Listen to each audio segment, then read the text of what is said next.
ఖైదీ number 150 చిత్రంతో re entry ఇచ్చిన megastar box office వద్ద వసూళ్ల సునామీని కురిపిస్తూనే ఉన్నాడు. జనవరి 11న ప్రపంచవ్యాప్తంగా విడుదలైన ఈ చిత్రం భారీ ఓపెనింగ్స్ కొల్లగొట్టడమే కాక వరల్డ్ వైడ్ గా 108 కోట్ల కలెక్షన్ను సాధించిందని చెబుతున్నారు. లాంగ్ రన్ లో ఈ చిత్రం బాహుబలి రికార్డులను కూడా తుడిపేసే ఛాన్స్ ఉందని అంటున్నారు. అయితే చిత్ర యూనిట్ తాజాగా ఈ సినిమాకు సంబంధించి 1 మినిట్ వీడియో సాంగ్స్ విడుదల చేసింది.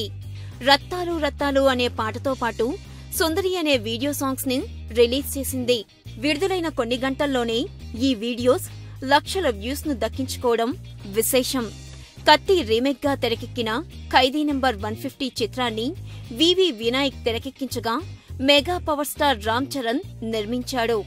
నిర్మాతగా తన తొలి సినిమా భారీ హిట్ కొట్టిన నేపథ్యంలో రెండో సినిమాను కూడా రెట్టించిన ఉత్సాహంతో తన తండ్రితో చేస్తున్నాడు చెర్రీ.